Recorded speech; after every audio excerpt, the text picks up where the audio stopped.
región supraclavicular, músculos escalenos y plexo braquial. Buenos días, podemos dar inicio a la clase. Muy buenos días, doctor Márquez. Igualmente quiero saludar la presencia de los señores estudiantes. Y como lo decía el doctor Márquez, ya les ha indicado el tema. Tengan la gentileza, por favor, señores estudiantes, de presentar sus preguntas concretas.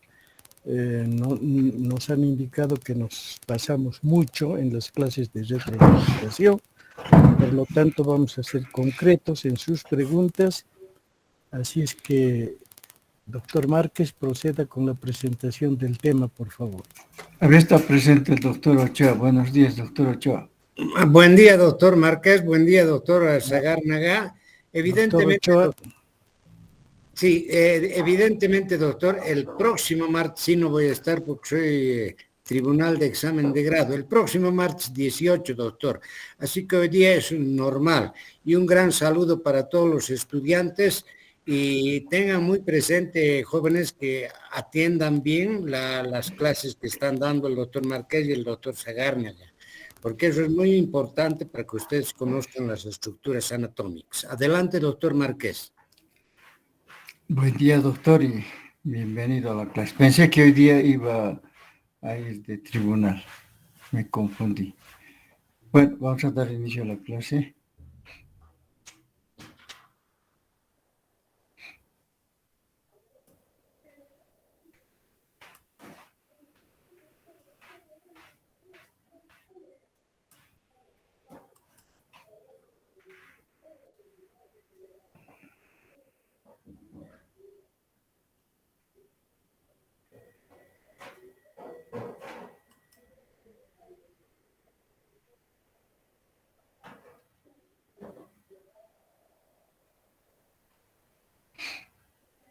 Está llegando bien, doctor Márquez. Bien, señores estudiantes, tienen en pantalla la región supraclavicular.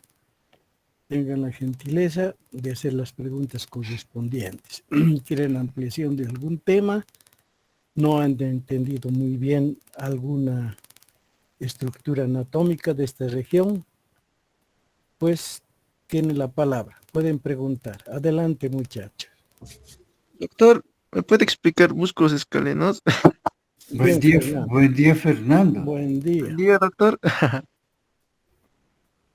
¿Cómo no? Bueno, los músculos escalenos entran en esta región porque constituyen el quinto plano de la región. Si ustedes han leído, es el plano muscular profundo, constituido por los músculos escalenos y otras estructuras anatómicas, ¿no? Como por ejemplo el nervio frénico. En esta imagen me permite mostrar los escalenos, que están de diferentes colores. El escaleno anterior está de rojo, el medio está de verde y el amarillo, el posterior, es el posterior, el escaleno posterior. Si has leído, Fernando, el escaleno anterior, estos músculos no son muy complicados, solamente que hay que saber interpretar las inserciones, nada más. Y para ese efecto, les voy a mostrar esta imagen. Estas son las vértebras cervicales ya estudiadas, es el axis. Has visto el atlas, axis, la tercera cervical, cuarta, quinta, etcétera, ¿no? Y para que entiendan es lo siguiente, estas son las apófisis transversas de las diferentes vértebras cervicales. Y en la apófisis transversa se describen dos tubérculos, que aquí están pintaditos de rojo. Este es el tubérculo anterior de la apófisis transversa y este es el tubérculo posterior de la apófisis transversa. Entonces, esto para que se orienten y para que se ubiquen en las inserciones. Ahora vamos a las inserciones. ¿Qué dice del escaleno anterior? El escaleno anterior se inserta mediante 4 tendones en los tubérculos anteriores de la segunda, tercera, cuarta y quinta cervical. Y aquí pueden apreciar ustedes esos tendones. 1, 2, 3, 4. Estos tendones se continúan con fascículos musculares. Y de esos fascículos musculares, perdón, este ojo es el anterior, es el medio, por eso tiene más tendones. Aquí tiene 1, 2, 3, 4, que nacen en el tubérculo anterior de las apoyos transversas de la cuarta, quinta y sexta cervical. Eso dice, ¿no? Cada uno se continúa con un fascículo muscular y dan origen al cuerpo del escaleno anterior, el cual termina insertándose mediante un tendón en la cara superior de la primera costilla, por detrás y por fuera de un tubérculo que presenta esta costilla, que es el tubérculo de Lisfranc. Ese es el escaleno anterior. Ahora vamos al escaleno medio. Aquí tenemos el escaleno medio. Este ya presenta 6 tendones. 1, 2, 3, 4, 5, 6. 6 tendones y a veces hasta 7. Entonces, mediante 6 tendones, el escaleno medio se inserta en los tubérculos anteriores de las apoyos transversas de la segunda, tercera, cuarta, quinta, sexta y séptima cervical. Esos tendones, como se puede apreciar aquí, se continúan con fascículos musculares y dan origen al cuerpo o a la masa muscular, como quieran, del escaleno medio, el cual termina insertándose mediante otro tendón, un tendón único, en la cara superior de la primera costilla, por detrás de la inserción del escaleno anterior. No se olviden que entre estos dos músculos, estos dos se separan y forman un espacio triangular. Este que estoy marcando, ahí la arteria subclavia está pasando por este canal. Determina un canal, la arteria, ¿no? En la cara superior. Es el canal de la arteria subclavia.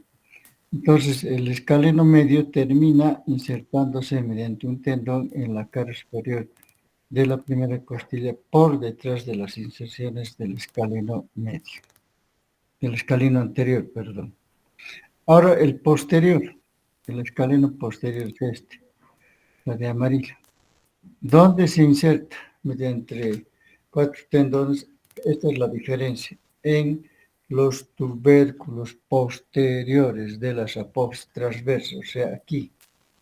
Los otros son en los anteriores. Es el escaleno posterior en los tubérculos posteriores de las apófisis transversas de la tercera, cuarta, quinta y sexta cervical. Entonces, la diferencia es tubérculos posteriores. Una diferencia.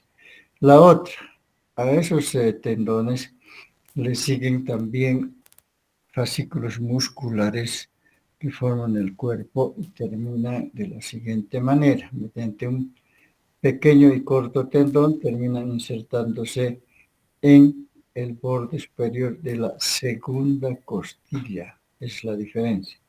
Segunda costilla. Los otros terminan en la primera y termina en la segunda. Esas son las inserciones de los músculos escalenos. Ahora, ¿qué hacen los escalenos? Los escalenos, cuando pueden tener su punto fijo en la parte inferior o en la superior. Cuando tienen su punto fijo en las costillas aquí, entonces inclinan pues la columna cervical hacia su lado. O sea, permiten inclinar nuestro cuello y a través del cuello de la cabeza hacia uno de los lados, pero inclinan el cuello porque sus inserciones están aquí. Luego, cuando tienen su inserción fija en las apófisis transversas, o sea, en las vértebras cervicales, cuando tienen aquí la inserción fija, entonces elevan las dos primeras costillas y se convierten en músculos inspiradores, contribuyen en la inspiración. Y nos dan un ligero movimiento de rotación de la cara hacia el lado donde se ha contraído. Esas son las funciones, esas son las inserciones de los músculos escalenos que corresponden al quinto plano de la región supraclavicular, llamada quinto plano muscular profundo. Eso es, Fernando. De todas maneras, indicarles a los señores estudiantes y fundamentalmente Fernando, que es muy interesado en la anatomía, y yo lo felicito realmente, indicarles que los músculos escalenos, en su función, como bien había dicho el doctor Márquez, al elevar las costillas, está aumentando el perímetro torácico para que los pulmones puedan distenderse en forma normal en el momento de la inspiración, cuando metemos aire hacia los pulmones. Y estos músculos actúan en forma sinérgica con el músculo diafragma, porque el diafragma al bajar crea un vacío en el tórax. Ese vacío es como un chupón que absorbe a los pulmones para ayudarlos para que se dilaten. Por lo tanto, los escalenos, al suspenderlas y con los músculos intercostales, al suspender las costillas y aumentar el perímetro torácico, el diafragma baja para crear el vacío para que los pulmones se distiendan. Esa es la función. Y obviamente cuando toma su punto fijo en las costillas, como bien decía el doctor Márquez, ayudan también a flexionar la columna cervical hacia el lado derecho, izquierdo, hacia adelante, hacia atrás, ayudando de esta manera también a la acción del músculo esternocleidomastoideo. ¿Está de acuerdo, Fernando? Sí, doctor, gracias. Gracias, doctor Sagarne. Aprovecho esta imagen para hacerles recuerdo, ¿no?, a los jóvenes, porque a veces están desubicados. Este es el agujero transverso. Hemos estudiado en columna cervical al comienzo de la gestión. Este es el agujero transverso. Y estos agujeros en este tema se los nombra porque la arteria vertebral sube por estos orificios hacia la cavidad craneal, baja la vena vertebral que está por fuera, baja la vena vertebral para ir a terminar en la cara posterior del tronco brachiocefálico, como ya saben, es un sistema avanzado. Y por detrás de ellos asciende el nervio vertebral, que es rama del ganglio cervical del simpático. Entonces, esto es bueno que recuerden porque vamos a nombrar o vamos a preguntar también durante la práctica. Otra pregunta, por favor. Doctor, Pregunten. ¿puede explicar ahora las ramas musculares de la arteria subclavia? No todo, no todo, es mucho. Nombrame 2 o 3, a ver, ¿cuál te parece el más difícil? La arteria vertebral, doctor, y la cervical profunda. ¿Cuál arteria? La vertebral. Ya, esa sí que es complicada, pues, es la más difícil Sí. en su trayecto, pero no es necesario que lo memoricen. Lo más importante que yo les voy a decir que tenemos que saber. La arteria subclavia, como ustedes saben, tiene diferente origen a la derecha y a la izquierda, igual que lo que hemos descrito en carótida primitiva o carótida común, pero siempre con el afán de recordarles y refrescarles la memoria. Voy a presentar esta imagen que la tienen a disposición en su libro de anatomía.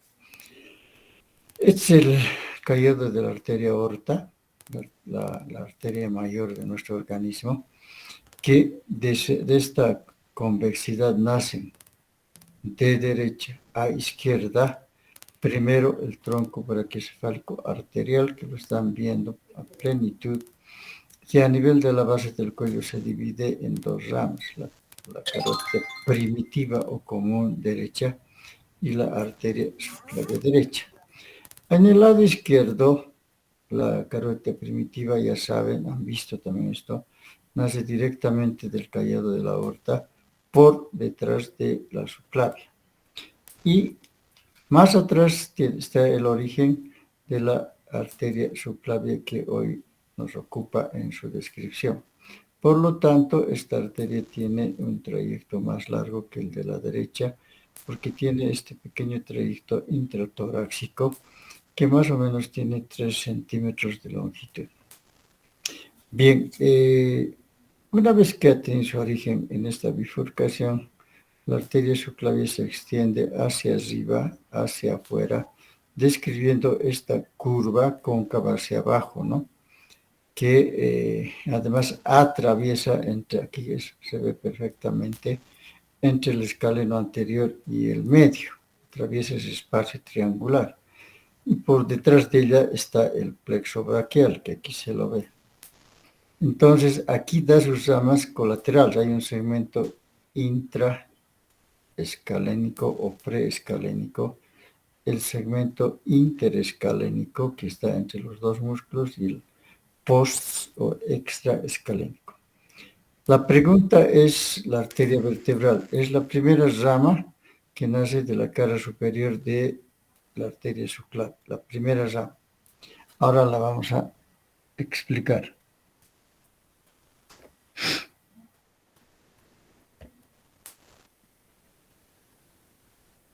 Aquí está la arteria vertebral, la subclavia con sus relaciones en el segmento preescalénico, inter y el post.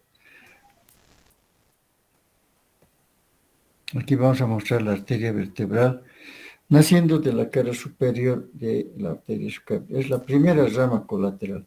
Lo que les he dicho, ¿no? Que asciende verticalmente, luego se introduce en el agujero transverso de la sexta vértebra cervical y atraviesa las primeras vértebras cervicales, ¿no? Toditas hacia arriba.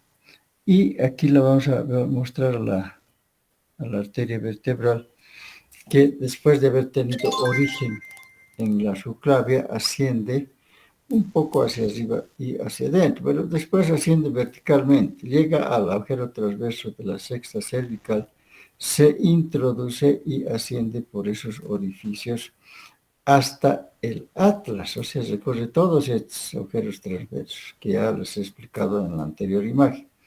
Les he dicho que por estos orificios, por fuera de la arteria está la vena vertebral, y por detrás de esos dos vasos está el nervio vertebral. Bueno, ahora de lo que nos estamos ocupando es la arteria vertebral. Este trayecto en las apoyos transversas no tiene mayor complejidad. El problema empieza cuando sale del axis para pasar al atlas. Sale del axis para pasar al atlas. El agujero transverso del atlas es más externo, de manera que la arteria vertebral se ve obligada a realizar una curvatura cóncava hacia adentro. Bueno, esto estoy recomendando, no es necesario que lo aprendan. Una curvatura para pasar del axis al atlas, una curvatura cóncava hacia adentro, primero. Y luego, al pasar del atlas, aquí miren que está saliendo ese agujero transverso, para entrar hacia el agujero occipital que está aquí arriba, entonces hace otra curvatura, cóncava, es horizontal y cóncava hacia adelante, que abraza, como pueden ver la imagen, la extremidad posterior de la masa lateral del atlas. Eso. Y luego ingresa a la cavidad craneal por el agujero occipital o foramen magno, que usted sabe que está en el occipital, y lo hace a cada lado de la médula. Luego asciende a cada lado del bulbo. Vamos a mostrar enseguida. Entonces, ¿qué pasa en la cavidad craneal? Pero esta arteria va a ir dando ramas colaterales. Primero va a dar aquí cervicales, después va a dar en la cavidad craneal, y les vamos a ir mostrando. Esta imagen va a facilitar lo que voy a explicar. En este trayecto, en la región cervical, la arteria vertebral da ramas colaterales. ¿Cuáles? Las espinales. Miren, aquí está pasando. Ustedes saben que entre vértebra y vértebra está el agujero de conjunción. Entonces, hay las ramas que ingresan hacia la médula espinal. Irriga principalmente la médula espinal y en la cavidad craneal el rombo encéfalo. Entonces va dando ramitas aquí que van ingresando a la médula y da ramos musculares que son vecinos a su trayecto. Por ejemplo, los prevertebrales, los intertransversos que se extienden entre após transversa y após transversa, a los escalenos también, ¿no? Que están insertándose en sus tubérculos. Entonces, da ramos musculares y da ramos espinales en la región cervical. No es complicado. En la cavidad craneal ya tiene un comportamiento diferente. Las dos arterias vertebrales, una vez que han ascendido a cada lado del bulbo, o la cara lateral del bulbo, van a unirse, se van a anastomosar y van a dar origen. Esta anastomosis se realiza aproximadamente enfrente del surco bulbo-protuberancial.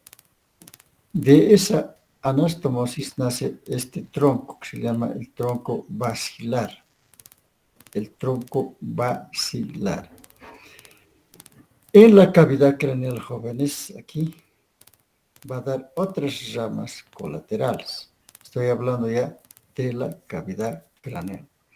En la cavidad craneal, la arteria vertebral da origen a la arteria meningia posterior. Esta arteria se dirige hacia el cerebelo. Se distribuye por la fosa cerebelosa. Aquí miren esta imagen. Aquí abajo es lo que he explicado, ¿no? La anastomosis de las dos vertebrales. Y aquí tenemos ya en una preparación, este es el cerebelo. Y aquí pueden ustedes apreciar esa anastomosis. Esta es una de las arterias vertebrales y esta es la otra. Y esto es el tronco basilar. Pero aquí, en esta porción, en la cavidad craneal, este es el bulbo, por si acaso. Más arriba está la protuberancia. Aquí va a dar las siguientes ramas. La meninge posterior, que he dicho que va hacia la fosa cerebelosa, o sea, a esta región. Luego va a dar dos espinales, la espinal anterior y la espinal posterior, destinadas al bulbo y a la médula cervical. Y va a dar origen a la cerebelosa, que aquí lo estábamos viendo en este esquema. La cerebelosa, ese es lo que estábamos mostrando, la cerebelosa posterior inferior, esta. Entonces, esas son las ramas colaterales en la cavidad craneal. La meningia posterior, la espinal anterior, la espinal posterior y la cerebelosa posterior inferior. Esas son sus ramas colaterales en la cavidad craneal. Ahora, de la anastomosis de estas dos arterias nace el tronco basilar, el cual se extiende más o menos desde el surco bulbo protuberancial hasta la parte superior de la protuberancia, donde va a dar sus dos ramas terminales. Seguimos hablando de la arteria vertebral, solamente que aquí se ha anastomosado, formado el tronco basilar y este se divide en estas dos ramas. Las cerebrales posteriores son las ramas terminales. Pero el tronco basilar va a dar las siguientes ramas colaterales. Va a dar estas, miren, tantas ramitas que son las ramas protuberanciales, que están destinadas a la irrigación de la protuberancia o puente de Parolio. Luego va a dar origen a las arterias auditivas internas que, como hemos estudiado en oído, ingresan por el conducto auditivo interno para irrigar el oído interno. Luego va a dar origen a la cerebelosa anterior superior, esta. Cerebelosa anterior superior y esta que es la cerebelosa inferior anterior. Entonces, estas son sus ramas colaterales. Como están viendo, esta arteria se ocupa de toda la irrigación prácticamente del cerebelo. Por eso en su libro dice, es la arteria que irriga el rombencéfalo. Y el rombencéfalo, para ustedes son estudiantes nuevos, El romboencéfalo está constituido por el bulbo, la protuberancia y el cerebelo. A eso se llama romboencéfalo, y estamos viendo que a través de esta distribución de las ramas colaterales, esta arteria evidentemente se dedican a irrigar todas esas estructuras. Finalmente hemos visto que aquí el tronco basilar va a dar sus dos ramas terminales, que son las cerebrales posteriores. Esta arteria cortadita, está seccionada, está presente la señorita Camila. Camila es de este grupo, ¿o no es? Kate, la señorita Kate, tampoco. Ya.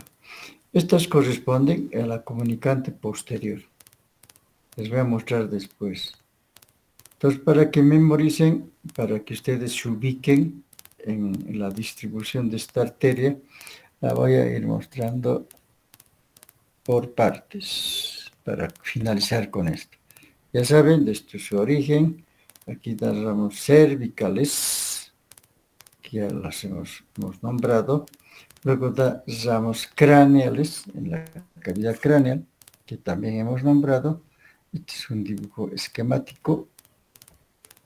Aquí están las ramas colaterales, ¿no? En la cavidad craneal, repito. La meningia posterior, espinal anterior, espiral posterior. La cerebelosa posterior inferior. Esas son las ramas intracraneales.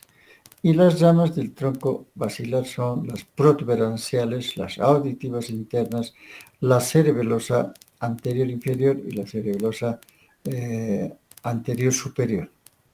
¿Ya? Entonces esas son las ramas que va dando en las diferentes regiones la arteria vertebral. ¿Qué otra arteria me has dicho, Fernando? Ah, la cervical profunda, doctor. La Antes, cervical. doctor Márquez, Sí, por favor, doctor. quisiera, por favor, Fernando y señores estudiantes, puedan completar sus conocimientos de la irrigación de este noble órgano anatómico que es el cerebro, el cerebelo, los componentes, el tallo cerebral, en fin. Han visto, por ejemplo, cómo la carótida interna se encarga de dar irrigación a ciertos lugares del cerebro. Les ha explicado el doctor del polígono de Willis, ¿no? Y cómo la arteria subclavia completa esta irrigación mediante la arteria vertebral. O sea, que es la arteria vertebral, rama de la subclavia, y la carótida interna que penetra al cráneo y va a dar también lugar a las otras arterias que van a irrigar parte del cerebro y de las meninges. Entonces son esas dos arterias las principales protagonistas de la irrigación cerebral y de sus meninges, ¿no? Entonces, simplemente para que complementen todo lo que están aprendiendo, ¿no? ¿Está bien, Fernando? ¿Me entendió? Sí, doctor. Ya, muy bien. En realidad del polígono de Willis ya les he hablado en la anterior clase, pero no está de más volverles a... No está esto en el tema, por si acaso, no está en el tema. En su texto no existe. Aquí esta imagen nos permite ver lo siguiente. Aquí estoy marcando con el cursor la carótida interna. ¿Ya? La carótida interna, que como ustedes saben ya llega a la cavidad craneal, atraviesa el conducto carotídeo, el seno cavernoso, ya tema avanzado, y en la cavidad craneal se dobla hacia arriba y hacia atrás, y va a dar a nivel de los apóstoles anteriores esta rama, que es su única rama colateral, que es la arteria oftálmica. Eso nos interesa ahora. Da sus ramas terminales, que son la cerebral anterior, que estoy marcando aquí, cerebral anterior, estas, da origen a la comunicante posterior. ¿Por qué estoy nombrando estas dos arterias? Porque entran en la formación del polígono de Wills, que lo ha nombrado el doctor. Entonces, recordando, estas son las cerebrales posteriores, ramas terminales del tronco basilar, ya he explicado. Esas dos cerebrales posteriores están comunicadas con las anteriores por este ramo, el comunicante posterior. Y las cerebrales anteriores jóvenes, que son también ramas de la arteria carótida interna, aquí se unen por la comunicante anterior. De manera que si ustedes ven, aquí se forma un polígono, que se lo conoce con el nombre de polígono arterial de Thomas Wills, polígono de Wills. Esto, reitero, no está en su texto. Y esta es para que conozcan, esto se forma en la base del cerebro. Esto aquí voy a mostrar. Este es un esquema de ese polígono, igualito, ¿no? La cerebral anterior, la comunicante anterior, la comunicante posterior, las cerebrales posteriores, que son las que forman este polígono. Y aquí tenemos una imagen de ese polígono en la base del cerebro. Este polígono es sumamente determinante en la irrigación de este noble órgano que es el cerebro, y que cualquier accidente vascular va a causar la muerte, porque está en la base del cerebro. Precisamente en esta imagen, aquí hay una dilatación de la arteria cerebral posterior, que les hemos explicado que son aneurismas, ¿no?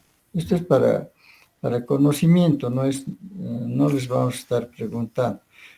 Esto va a ser completado en patología, ¿no? Ahí corresponde miología general, patología general. O sea, esta dilatación que afecta a una pared arterial cualquiera que sea, que se hincha como globito, se llama un aneurisma, que a veces produce fuertes dolores de cabeza, avisando al paciente que hay algún problema. No siempre puede estar en la base del cerebro, puede estar en cualquier zona del cerebro un aneurisma, que cuando revienta, en este caso en la base del cerebro, pues es realmente mortal y grave. Solamente eso para conocimiento general, y me habló del polígono del WIS, gracias a que ha nombrado el doctor Zagar. La otra pregunta que había hecho Fernando es la arteria cervical profunda, dice, ¿no?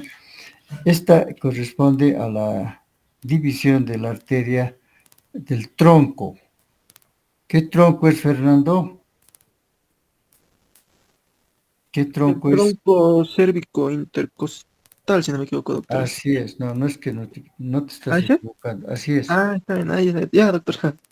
Esta imagen la disponen ustedes en su libro, ahí, y nos permite explicar, darle la respuesta a Fernando. Esta es la arteria subclavia seccionada, esta que desciende es la mamaria interna, la que asciende es la vertebral, y este que nace de la cara posterior de la subclavia es el tronco cérvico intercostal. Como pueden ver, se dirige hacia arriba, hacia atrás, asciende por la cúpula pleural hasta el cuello de la primera costilla, es la primera costilla, hasta el cuello. Y a ese nivel se divide en dos ramas. La que ha preguntado Fernando es esta, la cervical profunda, esta. Y la que desciende es la intercostal. ¿Ya? Entonces la cervical profunda, como pueden ustedes ver, se dirige hacia arriba y asciende verticalmente, y lo va a hacer entre dos músculos. El músculo transverso espinoso y el complejo mayor son dos músculos. Y ahí se agota, ahí esos músculos llegan. Esa es la descripción de la cervical profunda. En cambio, la cervical ascendente, que es más superficial, que es rama del tronco tibio-cérvico escapular, asciende también verticalmente por delante del escaleno anterior y se agota a nivel de la cuarta, tercera o segunda vértebra cervical. Esa es la diferencia. y en su trayecto va a dar ramos espinales, musculares, diré. Entonces, esa es la descripción de la cervical profunda y aprovecho la imagen para explicar la intercostal. Como ven, desciende por delante del cuello de la primera costilla, de la segunda y de la tercera. Se está pasando los tres espacios intercostales posteriores. Y a ese nivel, jóvenes, esta arteria va a dar ramas colaterales a los espacios intercostales. Aquí estamos viendo, son las arterias intercostales posteriores que irrigan esos espacios. Entonces, de esa manera se explica, y ojalá hayan entendido, el tronco cérvico intercostal. Otra pregunta. Pregunten, muchachos.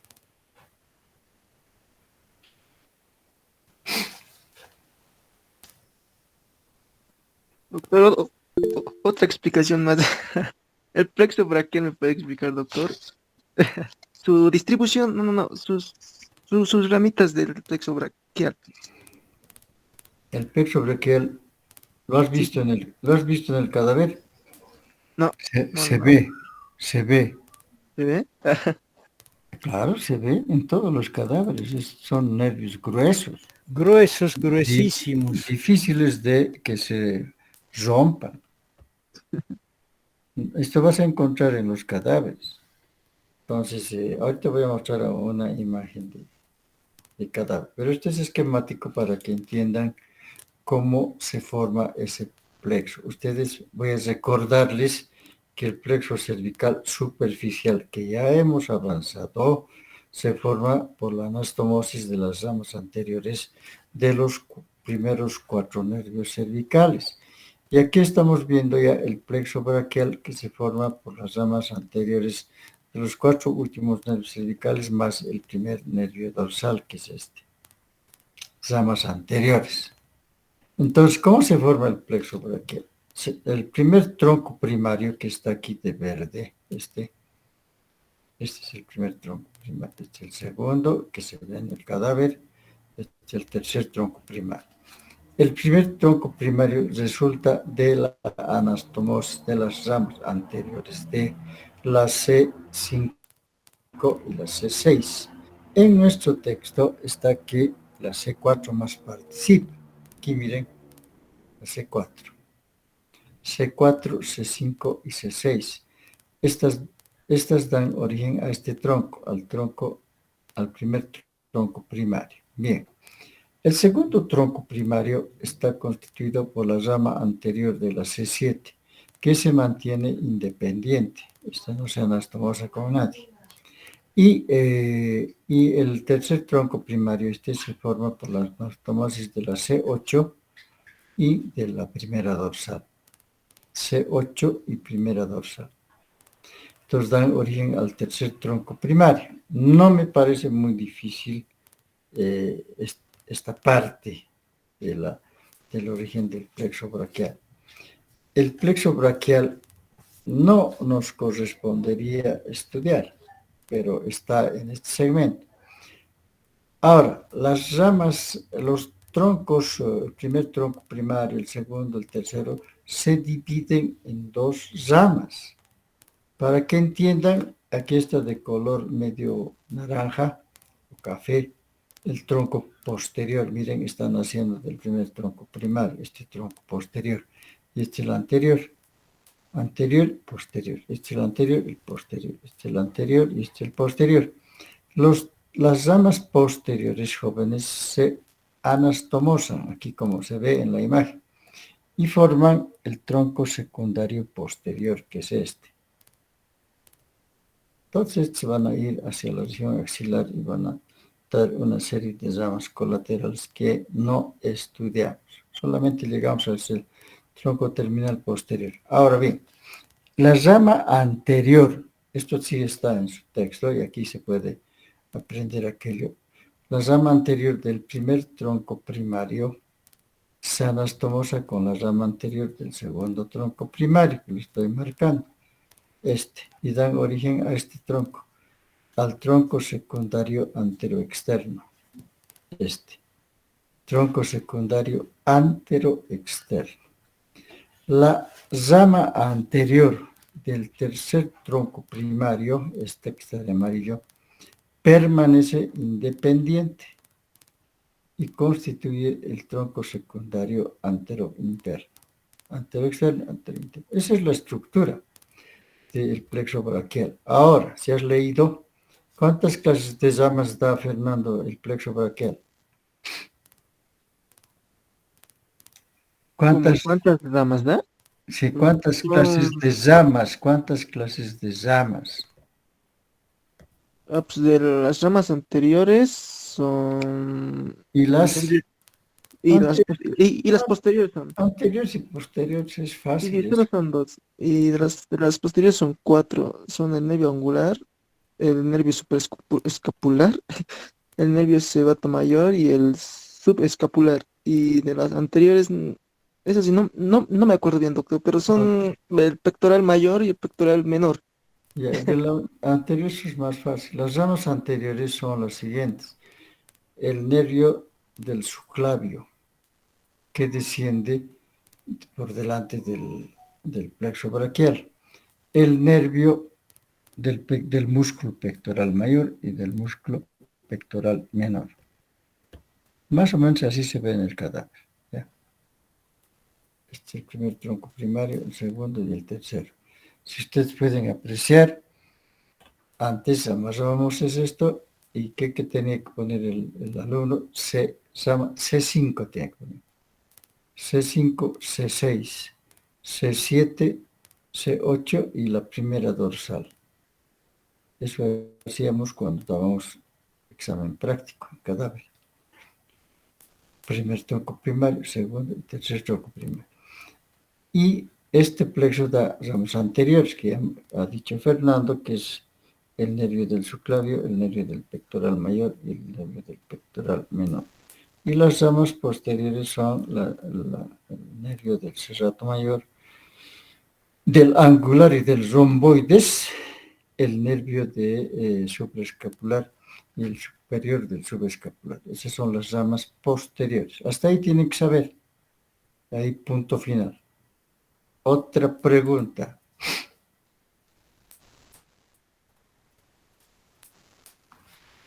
Otra pregunta. Que participe a ver otro compañero. Sí, por favor. Judith, adelante, pregunte. Buenos días, doctores. Yo tengo una duda sobre la constitución de lo que es la región supraclavicular de la aponeurosis media y músculo moyoideo. Allá. Judith, buen día. Tú también eres participativa. Te estás refiriendo al tercer plano de la región supraclavicular. Sí, doctor. Rápidamente voy a nombrar. Primer plano, planos superficiales que están constituidos por la piel, tejido celular subcutáneo, fascia superficial, cutáneo del cuello y panículo celular, ¿no? Que está entre el primer plano y el segundo. El segundo plano es la aponeurosis cervical superficial, ¿la ve? El tercer plano es el que has preguntado, es el músculo homoyoideo con su aponeurosis cervical media. Ojalá que esta imagen te ayude a comprender aquello. Te estás preguntando esto. Aquí podemos ver el segundo plano de la región supraclavicular, que es la aponeurosis cervical superficial, que se extiende en toda la región. Esto lo he indicado ayer y lo voy a volver a remarcar para que ustedes se den cuenta que el mismo comportamiento tiene este plano en la región supraioidea, infraioidea, región carotídea o esternocleidomastoidea y la región supraclavicular. Esta aponeurosis se extiende del borde posterior de la vaina del esternocleidomastoidea, cubre toda la región como están viendo y va a terminar en el borde anterior del músculo trapecio. Está atravesado por esta vena, la vena yugular externa, pero lo que ha preguntado Judith es el tercer plano, que es el plano homoyoideo con la ponera cervical media. Solamente vemos esto en la parte inferior anterior de la región. Vemos el vientre inferior o posterior del músculo homoyoideo cruzando la región cubierta por la ponera cervical media, solamente en la parte inferior, no cubre toda la región, pero constituye el tercer plano de la región supraclavicular. Repito, el vientre posterior o inferior del homoyoideo, que aquí lo vemos saliendo por detrás de la clavícula y que se dirige hacia arriba, hacia adelante y hacia adentro, como ya saben, es su tendón intermedio. Luego de esta región va a cruzar la región carotidia, ¿no ve? Este es el músculo cutáneo del cuello. Entonces, esta zona triangular constituye el tercer plano de la región, que es el plano homoyoideo con la ponera cervical media. Ahora, el cuarto plano, que es la capa celulodiposa ganglionar subaponeurótica, que viene de la región carotidia, se desdobla y cubre las dos caras de este tercer plano. Se desdobla y cubre las dos caras. Ese plano, el plano celulodiposo ganglionar subaponeurótico, que está por debajo de la ponera cervical superficial, se proyecta de la región carotidia, se proyecta hacia atrás, pero ya solamente incluye dos grupos ganglionares, la cadena del nervio espinal y la cadena ganglionar de la arteria cervical transversa. Ya no intervienen los ganglios de la vena yugular interna porque ya no corresponden a la región. Ese es el tercer plano, estimada Judith. Muchas gracias, doctor. ¿Por qué, Judith? A ti por la pregunta. Decirle también a Judith que en este tercer plano nosotros podemos considerar dos triángulos. Precisamente es el vientre posterior del homoyoideo. Aquí está, doctor. Ahí está, dos triángulos. ¿Ve? El uno superior, que es el homotrapeciano, y uno inferior, que es el homoclavicular. Precisamente en este tercer plano se hace evidente aquellos dos triángulos. ¿Ve? Triángulo homoclavicular, su nombre lo dice, el homoyoideo está arriba, parte del borde posterior, la parte inferior, los dos tercios inferiores del borde posterior del esternocleidomastoideo y la cara superior de la clavícula, homoclavicular. Y el otro es el homotrapeciano, borde anterior del trapecio hacia atrás, borde posterior en sus 3/4, ¿no?, del borde posterior del esternocleidomastoideo y el homoyoideo hacia abajo. Entonces, este triángulo es el homotrapeciano. Eso nada más para completar este tercer plano. Para completar la respuesta a Judith, esto va a ayudar a comprender. Aquí estaría el tercer plano de la región. ¿Cómo está? Miren, es solamente en la parte inferior. El vientre posterior o inferior del músculo homoyoideo, y aquí este está envuelto por la ponera cervical media, ya no la superficial, es otra poneros. La superficial constituye el segundo plano de la región y después da lugar a los dos triángulos. Miren, este es un triángulo que ha explicado el doctor Sagana, el triángulo homoclavicular, que es este, y este es el triángulo homotrapeciano. Bien, continuamos. Otra pregunta.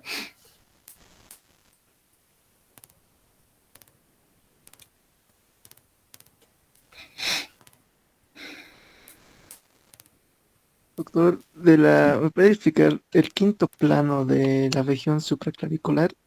Pero, Plano pero muscular profundo. ya hemos hablado, pues, hemos Sí, hablado de los escalenos, pero bueno, ahí se complementa con lo siguiente. Los sí. escalenos ya explicados, el anterior, medio y posterior, van a ir. ¿Qué elementos vamos a encontrar ahí? ¿Sabes? El nervio frenético, los escalenos que acaba de mencionar, el No, nervio subclavio, ¿no? ¿O cuáles son, doctor? es- está bien. No es el nervio, es el nervio frénico. Ah, Frénico. El el nervio, esclavio. el Sí, nervio, sí. El nervio frénico es rama de un tema ya que hemos avanzado, rama del plexo cervical profundo, es rama de ese plexo.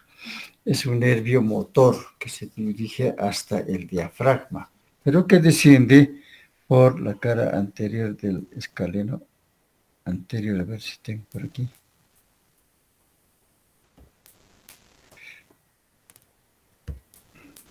Ya, está con el número 5.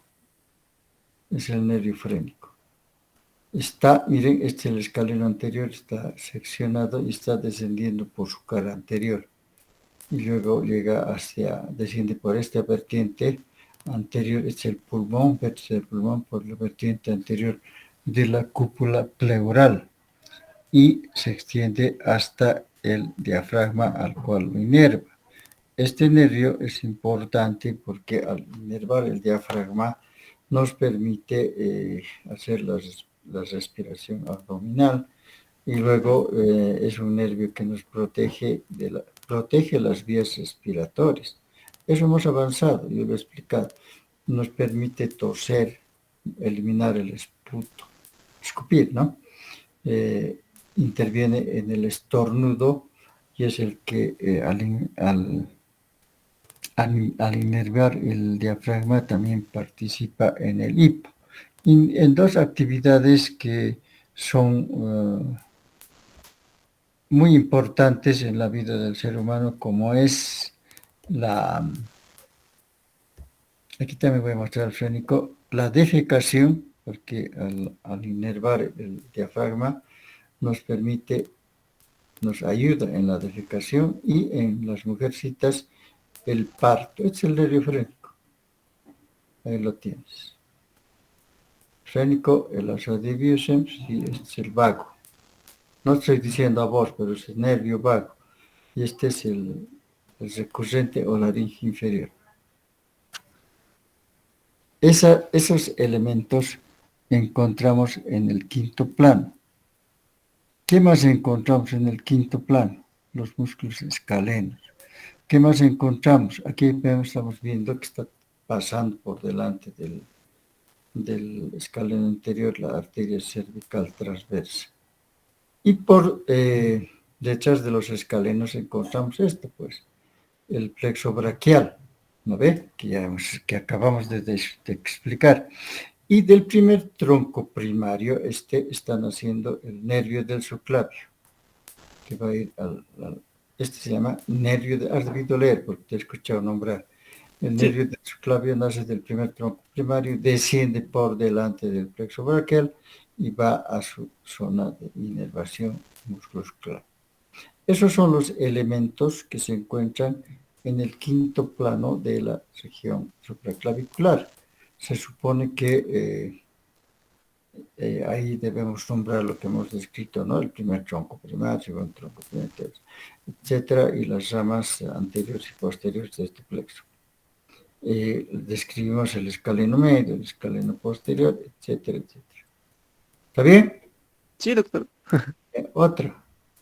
Decirle a Fernando que el nervio frénico es el responsable del hipo al hacer una contracción involuntaria del diafragma, porque tiene ramas diafragmáticas, ramas para el pericardio, en fin. Especialmente los borrachos, doctor. Exactamente. Los borrachitos, ese hipo que tienen es la contracción diafragmática. Si no, pregúntenle al doctor Ochoa, pregúntenle cómo se Bueno, la cosa es que en este plano también van a encontrar la vena subclavia, ¿no? Y luego la arteria escapular posterior y la escapular. La arteria subclavia está en 2 segmentos solamente, ¿no? Uno de los segmentos pertenece a la región esternocleidomastoidea, que ya lo hemos visto. Entonces, estaría en su segmento interescalénico. Obviamente, si estamos hablando de los escalenos, entre el escaleno anterior y el escaleno medio, pues está el plexo braquial y la arteria subclavia. Entonces, este segmento y el preescalénico, ¿no? ¿Está conforme, Fernando? Gracias, Sí, doctor. doctor. En resumen, el quinto plano es el plano muscular profundo que comprende los músculos escalenos ya explicados, el plexo braquial ya explicado, la arteria escapular superior, que ya lo has debido leer con detalle, la escapular superior o supraescapular y la escapular posterior. Esos son los elementos anatómicos que encontramos en el quinto plano. Otra pregunta. Pregunten. Otra pregunta, doctor. ¿La vena subclavia me podría explicar? La vena, Subclavia. pero Subclavia. es tema avanzado, pero no hay problema. Ya hemos avanzado en venas, ¿Hemos ¿no ve? avanzado? Pero bueno, de todas maneras esa vena corresponde al quinto plano. Ya. La vena subclavia es corta y tiene su origen a nivel del borde inferior del músculo subclavio, donde ahí llega la vena axilar, más o menos aquí, y de ahí cambia de nombre y se llama vena subclavia y atraviesa la región que estamos estudiando. Esta vena se va a unir con la yugular interna que estoy marcando y va a dar lugar a la formación de este ángulo que se llama el ángulo venoso de Pirogov, ¿no ve? O confluente yuglo subclavio también se llama. Confluente yuglo polarular y subclavio. Ahora, ¿qué desemboca en esta vena? La vena yugular externa, ahí desemboca y al fusionarse con la vena yugular interna da origen a este tronco, que es importantísimo, el tronco venoso brachiocefálico. Tronco venoso brachiocefálico que les hemos indicado que se va a unir con el tronco brachiocefálico del lado izquierdo y va a dar origen a la vena cava superior, la que desemboca en el corazón, en la aurícula derecha. Eso es. No es complicada la vena subclavia. Sí, doctor. Perfecto, ¿no? Siempre está por delante y por debajo de la arteria, como está viendo la imagen.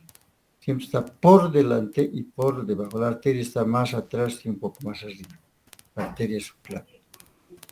Es su vena satélite. Ustedes saben que toda arteria tiene su satélite de la arteria subclavia. Otra pregunta. Con respecto a la arteria subclavia, esto para su conocimiento, porque la van a utilizar también esta arteria, ¿no? Esta arteria subclavia va pues hasta la axila y ahí se llama arteria axilar. Luego, por un canal interno del músculo bíceps, del brazo ya, ¿no? Entonces, por el canal bicipital interno desciende la arteria con el nombre de arteria humeral hasta llegar a la flexura del codo. Me disculpa un ratito, doctor. Por favor, siga nomás. Ya. En esta flexura del codo, de la arteria humeral, es donde se coloca la campanita para la presión arterial, ¿no? Ahí se siente la pulsación de cuando avisa la presión máxima y la presión mínima arterial, ahí. Luego, esta arteria se divide en dos ramos, tomando el nombre de los huesitos, la cubital y la radial, ¿no? La radial va hasta la raíz del dedo pulgar, donde nosotros en la raíz del dedo pulgar de la mano podemos percibir la pulsación cardíaca, podemos tomar el pulso. Con el pulpejo del dedo medio de la mano colocamos ese nivel y vamos a sentir la pulsación en la arteria radial. O sea que la arteria radial es pues una rama casi terminal de la arteria subclavia, ¿no es cierto? Para después dividirse en arterias que van a la palma de la mano, que se llaman palmares, y otras que van a la parte dorsal de la mano. que se llaman palmares y dorsales, ¿no? Ya estoy en cancha, doctor. Allá. Entonces, vean lo fundamental que es el conocimiento de la arteria humeral, porque ahí vamos a concebir la presión arterial colocando la campanita en esa arteria, al final del canal bicipital interno, ¿no? Y luego el ritmo cardíaco, la frecuencia cardíaca en la arteria radial, ¿no? Es una rama de la arteria humeral. ¿Eh? Es todo para su conocimiento. He hablado de la cava superior, aquí lo tienen. Este es el tronco braquiocefálico izquierdo, este es el derecho. Los dos se están uniendo y van a dar lugar a la cava superior que desemboca en la aurícula derecha. Este tema de corazón lo vamos a dar en este zote. Es el quinto tema. O sea, esto vamos a estudiar. Bien, otra pregunta.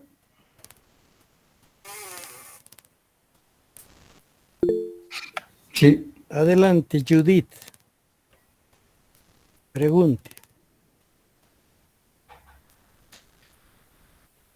Bueno, doctor, yo también una duda tengo sobre las ramas colaterales de la arteria subclavia, que es el tronco, tiro, vísceros, Al tronco escapular. tiro bisérvico escapular. Sí. Tiro bisérvico escapular. Luego ¿Por va a qué? preguntar la señorita Debbie Geraldine. Por favor, en espera, ¿ya? Por ¿Por favor, qué, doctor. ¿Por qué se llama tiro bisérvico escapular?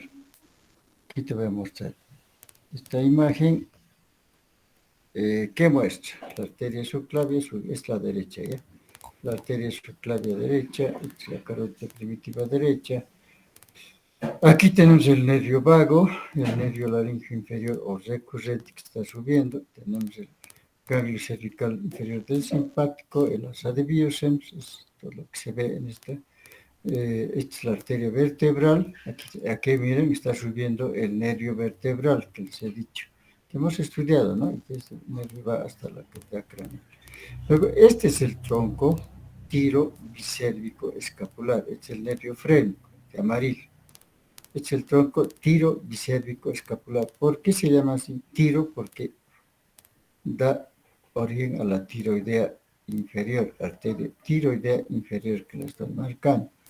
Porque da origen a la cervical ascendente que asciende por delante de la escalera anterior. Da origen a la arteria cervical transversa y a la escapular superior. Esos son los componentes del tronco tiro bisérvico escapular. ¿Cuál de estas ramas no has entendido bien, Judy? Supongo que la tiroidea. Sí, ¿Sí? por favor, doctor. La tiroidea es la más complicadita en su trayecto, ¿no? Lo que tienes que saber sus ramas colaterales, ¿qué? Y sigue, ramas colaterales y ramas terminales, ¿ya? Esta, una vez que ha tenido su origen en el tronco tiro bisérvico escapular, la tiroidea inferior asciende primero hacia arriba y un poco hacia adentro, luego asciende verticalmente hasta el tubérculo anterior de la sexta cervical, que la conocemos con el nombre de tubérculo de Chassaignac o tubérculo carotidio, porque está en relación con esta arteria, con la carótida primitiva. Entonces, hasta ahí asciende, hasta ese tubérculo, y luego cambia de dirección porque desciende y luego vuelve a ascender, forma una curva cóncava hacia abajo hasta llegar a el cuerpo tiroides. Te voy a mostrar ahora dónde está eso. Lo que tienen que saber es esto. Después de ese trayecto medio complicado, la tiroidea inferior llega a la glándula tiroides. Aquí vemos esto. Aquí está, mira. Esta es la tiroidea inferior. Esta es la tiroidea superior que ya hemos explicado, que se llama de la carótida externa. Bien, ¿cómo se distribuye esta arteria? Una vez que ha llegado a la parte inferior del cuerpo tiroides o glándula tiroides, como quieran, se divide en tres ramas terminales: posterior, inferior y profunda. Posterior porque está en la cara posterior de la glándula. Inferior porque está en el borde inferior de la glándula. Y profunda es la inferior. Y profunda porque está entre la cara profunda de la glándula y la tráquea. Se asciende por aquí. Entonces, tres ramas: inferior, posterior y profunda. Tres ramas terminales. En el trayecto va a dar las siguientes ramas. Va a dar ramas traqueales, para la tráquea, se supone, porque está ahí pasando. Traqueales esofágicos, que está por detrás de la tráquea, el esófago, y va a dar origen, ya no me voy a equivocar, doctor, a la laringe posterior. A la laringe posterior, que asciende por la cara posterior de esta es la laringe, cara posterior, y llegando a la mucosa de la cara posterior de la laringe. Esos son sus colaterales. Sus terminales, ya saben, inferior, posterior y profunda. Ramas terminales. Colaterales, traqueales, esofágicas y la laringe posterior. Eso es, Judith, de la tiroidea. Ahora, la otra es más fácil, pues la cervical ascendente. Esto creo que ya lo hemos dicho. La cervical ascendente asciende verticalmente por la cara anterior de este músculo y se agota en la cuarta, en la tercera, hasta la segunda cervical puede llegar. Y va dando ramos musculares, ¿no? Esa es la descripción de esto. Ahora, la transversa es fácil. La cervical transversa es re fácil. ¿Por qué? Porque esta arteria se dirige transversalmente, pasa por delante del plexo braquial, creo que hemos visto antes, y se va a introducir, miren, es esta. Esta es el tronco tirobicervico escapular. Y esta es la cervical transversa. Pasa por delante del plexo braquial, se introduce por debajo de este músculo, del músculo trapecio, al cual pues va a llegar. Esa es la transversa. Esto no se olviden que aquí va acompañado de una cadena de ganglios, la cadena ganglionar de la arteria cervical transversa. Y la escapular o supraescapular, que es esta, que se dirige hacia arriba, hacia atrás, hacia afuera, va a ir hasta aquí. Va a llegar hasta el ángulo superior del omóplato, o del omóplato, como quiera.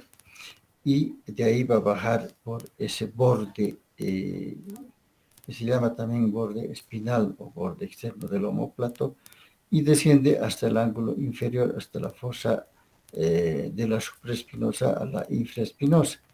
Y ahí se agota, dando sus ramas terminales, ya no estamos dándose con ramas de la escapular inferior, ahí abajo, en la espalda, ¿no? Y en ese trayecto, la escapular superior da ramas colaterales. No se olviden, siempre dan ramas colaterales y ramas terminales. Generalmente es lo que preguntamos.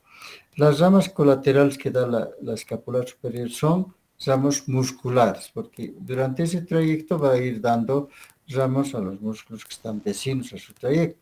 Luego da ramos alrededor del cuello del omóplato, donde forma un círculo, el círculo arterial del cuello del omóplato. Y finalmente hemos visto que va a llegar al ángulo superior del omóplato, va a descender hasta el inferior y ahí se agota en la fosa infraespinosa. Esa es la descripción del tronco tirobicérvico escapular, estimada Judith, y gracias por tu participación y por tus preguntas. Muchas gracias, doctor. A ti. David Geraldine, pregunte. Doctores, buen día. No sé si me podrían explicar acerca de la arteria mamaria interna, las ramas colaterales. Claro. ¿Por qué son tan preguntones? No, mentira. La mamaria interna aquí se la ve, miren. Su origen. Ahí está. es la segunda rama. La primera es la vertebral. Luego nace un poco más afuera de la cara inferior, la mamaria interna, como la pueden apreciar aquí. Esta arteria corresponde más al tórax y al abdomen. Está consignada en el tema, bueno, hay que explicarla. No tiene mayor significación en la odontología, solamente es conocimiento. Esta arteria desciende aquí, esta parte ploma es el vértice del pulmón. Está cubierta por la pleura y se llama cúpula pleural. Desciende entonces por la vertiente anterior de la cúpula pleural. Ingresa, pasa por detrás de la clavícula, está el nervio frénico que va paralelo a esta arteria, desciende por el tórax hasta el abdomen. Desciende en el tórax de esta manera, miren.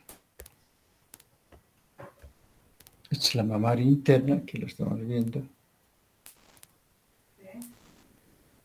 Hasta el sexto espacio intercostal, donde se divide en sus dos ramas terminales, que son la externa llamada musculofrénica y la interna llamada arteria abdominal.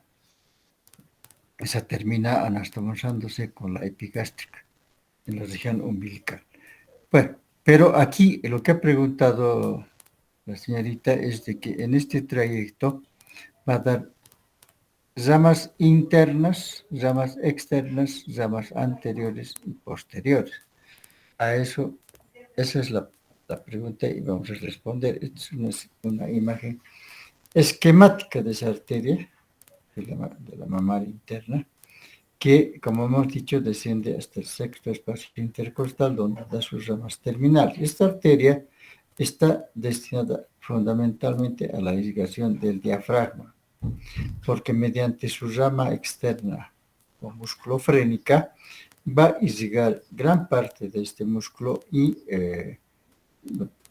su unión con la pared abdominal. Pero en este trayecto va a dar ramas internas que se dirigen hacia adentro y están destinadas a la irrigación de toda la cara posterior del esternón. Las externas son las que van a los espacios intercostales, o sea, a estos espacios que están aquí de blanco. Aquí miren, hay una intercostal, otra. Nacen dos arterias para cada espacio y las externas son llamadas intercostales anteriores. Estamos bien. Las anteriores, que aquí no se las ve, son las perforantes, que van a perforar estos músculos que unen las costillas, el músculo intercostal, y se van a distribuir, por son perforantes. Van a irrigar el pectoral mayor y en las damitas la glándula mamaria. Las posteriores, las ramas posteriores de la mamaria interna, están destinadas a la irrigación del timo. Ustedes saben que es una glándula que se presenta fundamentalmente en los niños, ¿no? El timo, el pericardio, ¿qué es el pericardio? Es una lámina fibroserosa que cubre el corazón. El timo, el pericardio y el diafragma. Entre esas ramas se destaca, esto pueden preguntar, la arteria diafragmática superior, ¿no? La diafragmática superior que desciende hasta el diafragma, Entonces, las posteriores son arterias del timo, del pericardio y diafragmáticas, en la que se destaca la diafragmática superior. Las externas son las intercostales, dos para cada espacio, las internas para la cara posterior del esternón, y las anteriores son las perforantes que irrigan los espacios intercostales, y la mamaria, la glándula mamaria y el pectoral mayor. Y sus dos terminales son la musculofrénica, que es la externa, que he dicho que principalmente sigue el diafragma y sus inserciones en la pared abdominal. Y la rama interna es la arteria abdominal que sigue descendiendo aquí en el abdomen. Se introduce a una vaina poneurótica que cubre el músculo recto del abdomen y en esa vaina se va a anastomosar en la región umbilical con la arteria epigástrica, donde termina y se agota el trayecto y distribución de esta arteria que ha preguntado la señorita. Por eso hemos descrito, creo, doctor, todas las ramas de la subclavia. Todo, Sí, doctor, todo, perfectamente. todo hemos Con respecto a la mamaria interna, para su ilustración simplemente, ¿no? Los médicos cardiólogos que utilizan la angioplastía para el tratamiento de los infartos cardíacos, utilizan precisamente entre una de las ramas colaterales de esta arteria mamaria interna, de preferencia la posterior, para hacer un famoso bypass que se llama. El doctor Favaloro, argentino, es el padre de este sistema que en realidad conecta esta arteria con una de las arterias coronarias cardíacas que ha sido obliterada por un infarto cardíaco, ¿ve? Restableciendo la circulación cardíaca, o sea, haciendo una derivación de la arteria mamaria interna, transformándola en una arteria cardíaca, supliendo a una coronaria propia del corazón. Esto para su conocimiento, ¿no? En realidad son las angioplastías. Angio viene la palabra de vaso, ¿no? Plastía, la utilización de algo ajeno para suplir algo que ya está en desecho. O sea, él desecha una pequeña porción de la arteria que está taponeada por colesterol y está produciendo el infarto, o sea, la isquemia cardíaca, y la favorece mediante una conexión directa con la rama posterior colateral de la arteria mamaria interna. Esto solamente para su ilustración. Muchas gracias, doctor. Creo que está todo descrito, ¿no? No sé, a ver qué dicen, si hay alguna pregunta más.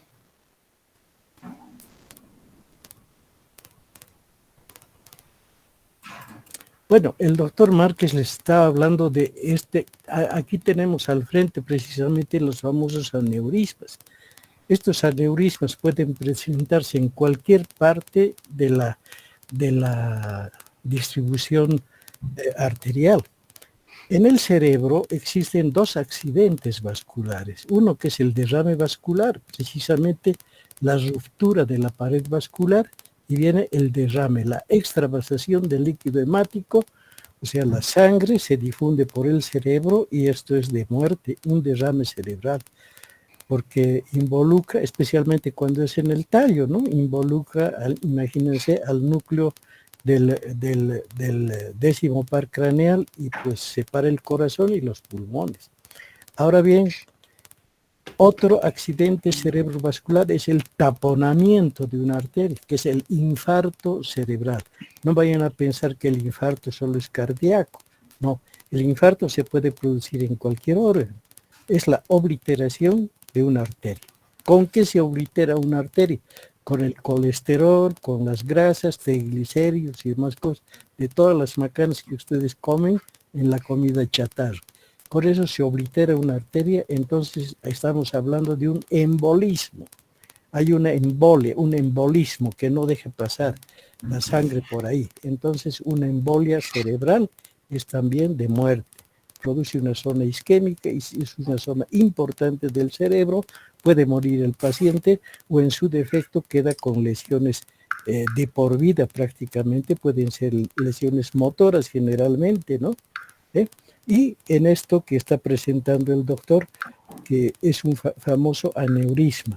Esto se puede producir con los años, se produce la arterioesclerosis que se llama, o sea, el debilitamiento de las paredes vasculares, y pueden producirse a nivel de abdomen un derrame interno y el paciente muere por un shock hipovolémico, porque hay una hemorragia que involucra los intestinos y demás, ahí se difunde en todo el abdomen la sangre, entonces el volumen sanguíneo baja, la presión arterial baja y entra en shock el paciente y muere por shock hipovolémico porque la sangre ya no sube al cerebro, no hay falta de sangre. Se puede producir en el tórax, generalmente también en la arteria aorta, ¿no? Se produce esta dilatación vascular y la ruptura de esta pared vascular que por la arteriosclerosis ha quedado de esta manera, ¿no? Esto se produce el derrame por la ruptura vascular. El embolismo se produce por el desprendimiento de los ateromas que hemos visto, ¿no? Los cúmulos de grasa que tiene la luz vascular. Se desprenden y producen un taponamiento. Estos taponamientos también pueden producirse a nivel pulmonar, a nivel torácico o a nivel abdominal. Igual los aneurismas, ¿no? Que son de muy difícil tratamiento, pero cuando se los detecta a tiempo, se puede hacer una cirugía preventiva ya, cortando esos espacios debilitados y darles una unión o hacerles una angioplastía al nivel adecuado. Es todo. Y bien, doctor, que ha puesto esto sí tienen que tener conocimiento, porque un paciente que tiene un aneurisma ya detectado por un médico es un paciente que a nivel dental hay que darle un tratamiento también adecuado, que ya les van a indicar en cursos superiores cuál es. Eso es todo, doctor. Gracias, doctor. Si no hay preguntas, yo creo que nos podemos retirar. Tiene la palabra los jóvenes universitarios. Y aprovechar esta lapsito para felicitar a todas las damitas que son nuestras alumnas por el Día de la Mujer Boliviana. Un abrazo. Sabemos que ustedes tienen todo el deseo de superación, que son llenas de amor y jefas de familia. Así que un cordial abrazo y hacemos llegar a nombre del Paralelo de Anatomía a nuestra sincera felicitación y deseos de éxito y felicidad a todas las mujercitas que son nuestras alumnas. Igualmente, doctor Márquez, yo quisiera hacer llegar una sincera felicitación y además ya está descartado eso que se dice el sexo débil. Había sido el sexo fuerte, porque realmente las mujeres están muy aventajadas, no solamente en las profesiones que antes eran de exclusividad masculina, en todas las profesiones se están destacando. Es admirable, yo admiro a todas las mujeres, a todas ustedes, señoritas, señoras, con todo cariño y aprecio va un saludo muy especial y con mucho respeto. Mil felicidades, que tengan un hermoso día. Igualmente, doctores, quiero dar un gran saludo a todas las señoritas de nuestro paralelo y un abrazo fuerte por el Día de la Mujer Boliviana. Gracias, doctor. Si no hay preguntas, ¿nos podemos retirar o todavía hay alguna? ¿Hay algún estudiante que quiere preguntar o ampliar algún tema más sobre esta región? ¿O hacer un comentario? Ya no hay, ¿no? Ya no hay. Creo. Bueno, señores estudiantes, que tengan un buen día, un buen provecho y nos estamos viendo el día viernes en la mañana en cancha. Estudien, muchachitos. Gracias. Muchas gracias, doctores. Gracias a ti. Gracias, doctores. Hasta luego. Chao, David. Chao, Judy. Chao, Fernando. Sí, doctor, hasta luego. Felicidades a los que han preguntado. Los profesionales se destacan no a partir de su egreso, sino ya se destacan cuando son estudiantes. Ya se conocen desde cachorros quiénes van a ser los fuertes. Doctor, una pregunta. La próxima clase ya daríamos el tema de faringe, ¿verdad? Sí, el próximo tema es precisamente faringe. Ya, doctor, gracias.